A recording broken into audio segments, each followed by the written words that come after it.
contar la historia completa. Esto sucedió específicamente, lo que ustedes están observando, el 17 de enero de este año. Un accidente de tránsito que le costó la vida a un joven de 23 años. Estamos hablando de Nicolás Fernández Cañiza, quien fue atropellado por un vehículo que estaba al mando de un joven de 27 años. Se daba cuando estaba cruzando la calle. Hoy, de nuevo, esto se convierte en tendencia y en el tema más debatido, podríamos decir, en redes sociales, porque la gente está pidiendo justicia para Nico. ¿Por qué, Elvio? Contanos la historia completa, por favor. Sí, como decías, el 17 de enero, en horas de la madrugada, a las 5:26, se producía el cruce de la ruta de Nicolás Fernández y era atropellado por este vehículo, camioneta Hyundai Santa Fe, conducida por Mauricio Gulino.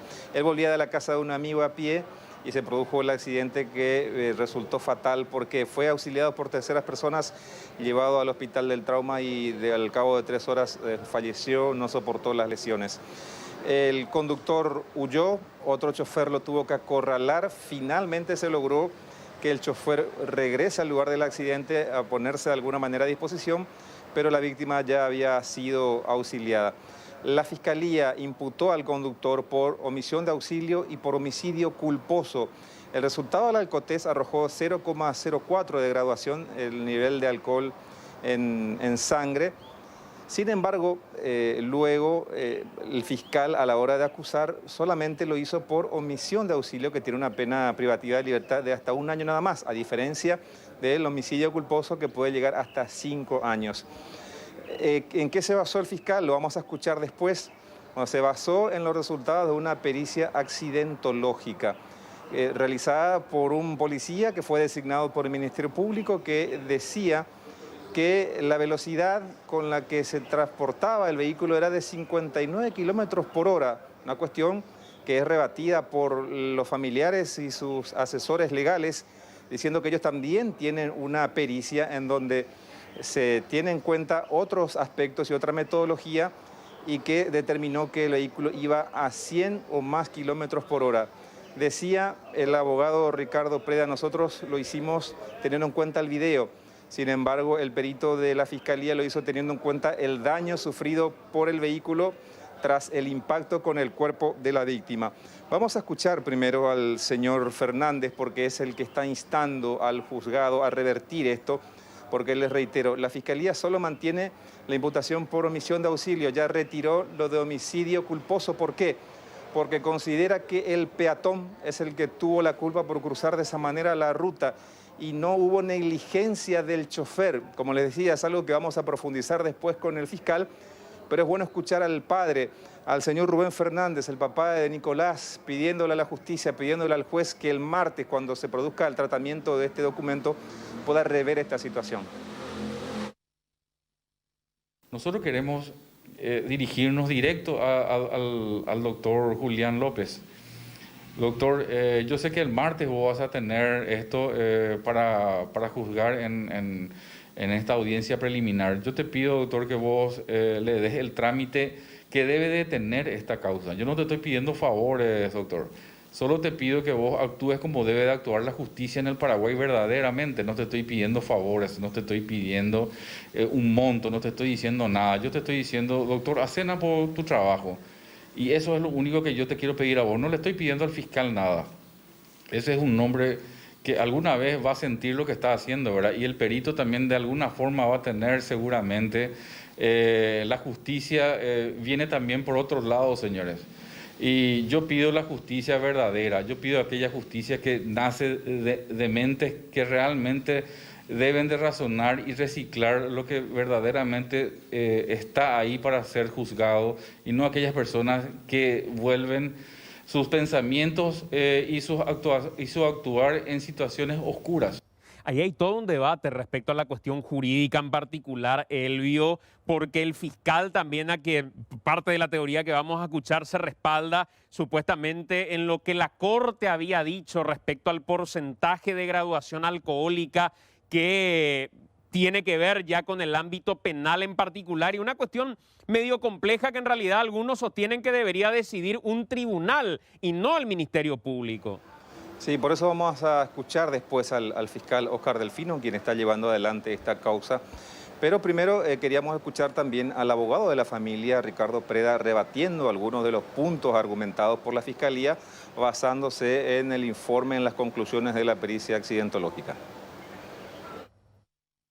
El perito lo que hace para llegar a la conclusión es medir las consecuencias que tuvo el vehículo con el impacto en el cuerpo de Nicolás para determinar la velocidad. Bueno, eso podría servir como un dato cuando uno no tiene imágenes, ¿verdad? Es decir, ocurre algo y bueno, no tiene las imágenes y tiene que recurrir a ese tipo de vía para determinar la velocidad. Ese no es este caso. El homicidio culposo requiere una conducta negligente por parte del autor y definitivamente en este caso hablamos de la velocidad. El perito de la Fiscalía concluye en su página 16 que el impacto se produjo a 59 kilómetros por hora. Vamos a darle el beneficio de la duda de que dice la verdad el perito de la Fiscalía. Si el impacto fue a 59 kilómetros por hora, se puede ver también en las imágenes que unos 20 a 25 metros antes aplica los frenos de manera brusca el señor Gulino, el joven Gulino, y se puede ver cómo el vehículo se mantiene frenado durante esos 25 o a 20 metros. Y si imprimiéndole frenos por esa cantidad de distancia, igual el impacto se produjo a 59 kilómetros por hora, es clarísimo de que el vehículo venía a mucha más velocidad que a 60, que es la velocidad permitida dentro de la ciudad. Bueno, esta es la explicación que da el abogado Ricardo Preda, que tiene que ver incluso con el análisis del video propiamente, la velocidad que podía haber estado llevando y la manera brusca con la que frena al hombre, independientemente a dónde haya cruzado esta persona, lo que no le da el margen de maniobra como para evitar el impacto. Además, teniendo en consideración que estaba alcoholizado este hombre. Pero, ¿qué es lo que dice el fiscal? Bueno, el fiscal recurre también a lo que había sido una especie de jurisprudencia en un fallo de la Corte en el 2019, en marzo del 2019, que había determinado que conducir ebrio no es delito. De hecho, considera que no se puede utilizar como ningún agravante el resultado positivo de Alcotest, que en este caso, para el conductor Mauricio Matías Gulino, dio positivo con una graduación de 0,04. Lo que en su momento había dicho la Corte es que hay un vacío legal en la ley de vialidad y tránsito, en el sentido de que no se determina a partir de qué grado de alcohol en sangre se puede determinar como una falta grave. Por eso solamente se puede determinar los grados inferiores a ese límite como una falta administrativa. Por eso el fiscal también hablaba de que no se puede tener en cuenta esta situación para establecer algún agravante en la conducta de este conductor. Y como les decía, mantiene solamente lo de omisión de auxilio y no lo de homicidio culposo, porque considera que el que tuvo la culpa fue el peatón por cruzar de esa manera. Escuchemos lo que decía el fiscal Oscar Delfino esta tarde. Con este peritaje, al no determinarse la negligencia del que manejaba el vehículo en lo que desencadena la muerte del señor Fernández, es que el Ministerio Público, por el criterio de objetividad que debe regir su actuación, solicito yo el sobreseimiento definitivo con respecto al homicidio culposo, pero presento acusación con respecto al hecho punido de omisión de auxilio que sí se dio, es decir, que el conductor del vehículo huyó del lugar y después se involucró. ¿Y cuál es la expectativa de la omisión de auxilio? La omisión de auxilio es de 1 año. O sea que no. Y el homicidio culposo es 5. El Alcotest que se produjo arrojó como resultado la cantidad de 0,04 miligramos de alcohol por litro en sangre, ¿verdad? La Corte Suprema ya determinó desde el año 2018 que existe un vacío legal en lo referente a la ley de seguridad de tránsito, la ley de tránsito y seguridad vial, es decir, que el hecho de manejar el alcoholizado ya no es delito. Acá hay un punto interesante, Elvio, porque hay que tomar con mucho cuidado lo que dice la Corte en ese caso en particular, y bien lo explicabas. Una cosa es que yo vaya conduciendo el vehículo, que me tome una barrera y que yo tenga una graduación de 0,04 sin haber ocasionado un accidente de tránsito ni manejar violando alguna norma de tránsito. Ahí, ante esa graduación y ante ese vacío, probablemente va a decir el Ministerio Público, no, esta corresponde a una falta administrativa y tampoco tengo el parámetro para decir a partir de qué graduación es una graduación para el tipo y el análisis penal. Pero si yo ocasioné un accidente de tránsito, indudablemente el alcohol representa un agravante porque independientemente de la graduación, sí existe tal prohibición de manejar alcoholizado.